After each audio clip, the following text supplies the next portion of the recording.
Commission disagree with the 12 square feet, and we'll raise that in discussion. We as a body will then make a decision as to whether the changes that we make are substantive enough to call for a complete repeat of the process, or insubstantive and not. And it will be this Commission's decision whether that takes place. Okay. Simple clarification on your response. Clarification, Please. Tom, but there are other people Yes. in the room. I realize that, but we got sidetracked a little bit. I can certainly understand your ongoing update. I can certainly understand statutory updates. I can certainly understand Aquifer Protection Agency requirements for updates. Who specifically changed the wording, put that wording in for political signage? There's, as far as I'm aware, there's no requirements that you have to contradict the Constitution. And I'm wondering who put that in there and who made it more restrictive than what the current regulations are. There's got to be a name behind it. How does the answer to the question, who, Yes. affect the regulation that we are now discussing? Accountability. Thank you for your point. At the back. If you go through this process and you make changes, Yeah. you then call another public hearing so we can hear what your changes are, or are you just going to pass it with the changes you made The between now and likelihood then? is that any substantive changes would cause this process to be repeated, and that we would go back in front of the When public. you define substantive, I mean, what substantive to you may be inconsequential to me. Let me give you a for instance. Okay. If this Commission decides not to make any changes, except maybe changing one word, Yeah. we may decide that that's insubstantive. Make the change, and then adopt the regulation. Can you say your name for the record? I apologize. Bill Butterly, 5 South Meadows, Woodbury. I'm sorry, what was the name? Bill Butterly. The back, Lisa. Lisa Peters. All of the opinions so far have been that political signs should have no restrictions whatsoever. I'm sure we've all driven through towns during election season that are absolutely littered by political signs. It's ugly. It's unpleasant. I'm the chair of the Democratic Town Committee, and I don't find the political sign restriction of 12 square feet overly restrictive. And I support the Constitution, freedom of speech, and am a member of the ACLU. Okay? So, the fact that you can't have the largest billboard in the state to advertise your political candidate is not a restriction. You can put up your sign supporting whoever you want to support. You don't have to have the biggest sign unless, of course, you're only going to appeal to people who are hard of seeing. And they probably shouldn't be driving anyway. So you're not going to actually very much. You're not going to accomplish much by having any sign whatsoever, because they're not going to see it. You insulted the chairman and the vice chairman. I'm wearing glasses already, so I'm insulting myself too. I don't understand why we need to have huge billboards. If everyone who drove through this town in the fall of 2010 saw those billboards,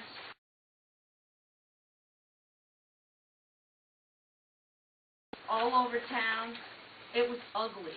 It's ugly during the most prime leaf-peeping season when you're hoping to attract tourists to your town. Thank you very much. Yeah, if we're attempting to clarify... I would like to clarify because, Ms. Peters, you said that you find the 12 square feet acceptable regulation. Since you're active in the Democrat Town Committee, what is approximately I can have the normal political signs? About how big are they normally? They're probably 2.5 to 3 square feet. Okay. In 2010, did you support more than 4 Democrat candidates for office? It's Democratic, okay? Yeah. Okay. And Did you support more than 4 Democrats? But secondly, I probably did, but then if I can't fit all the signs I want to fit on my yard, then it's my role and the role of people who support those candidates to persuade other people to put signs on their yards.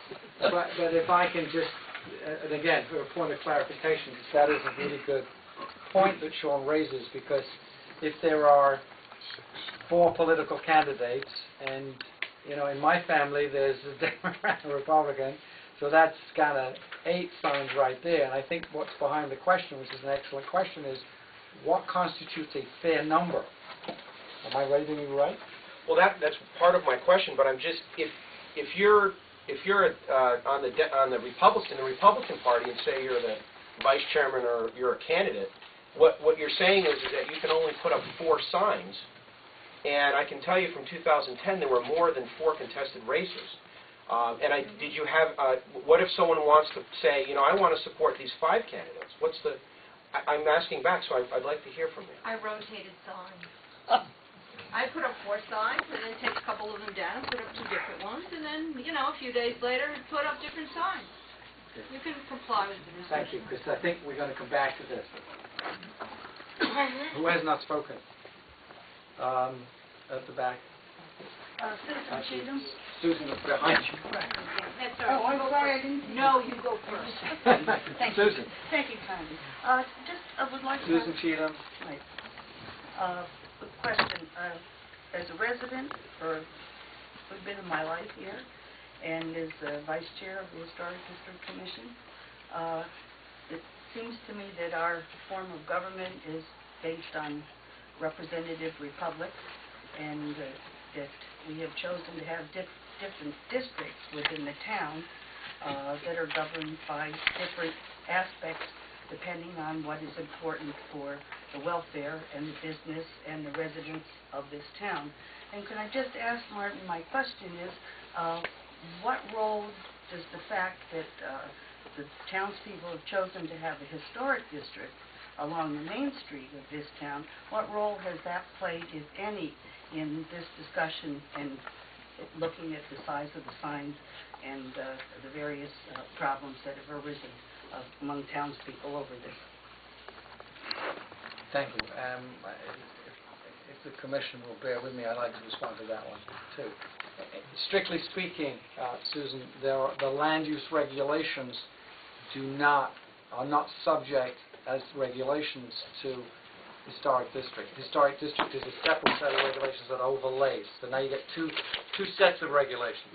Right. So that the current sign regulation and the proposed change does not reach out to the Historic District Commission's charter or their regulations at all. But all the members of this commission are fully aware of the historic districts in town and what a change or a repeal in the sign regulations would do in the way of impact. And I can guarantee you that will take, that will be a part of our discussions when we eventually close the public hearing and when we eventually start to discuss this. Thank you very much. Thank you. Carol, Go ahead, Carl. Carol Bacon, Park Road. I have a question. I don't have a question. I have a statement, or hopefully. Hopefully, in order to create these regulations, you were able to meet with different groups within the town, whether it's the business association or realtors or whatever. Because as a business owner, I know how much I pay in real estate taxes for our business. And I'm hoping that we aren't, with these new regulations, trying to scare away any business. I mean, we have 1,000 square feet, we pay $2,400 a year in taxes. Well, I think we probably could use more of those $2,400 taxes in the town.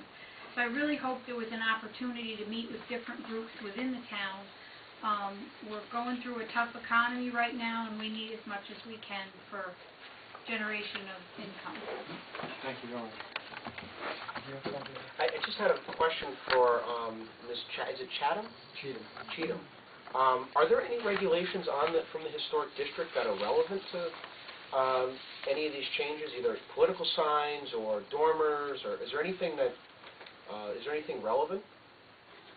To some degree, we overlap a little bit in the architecture and the coherence of the historic district along Main Street.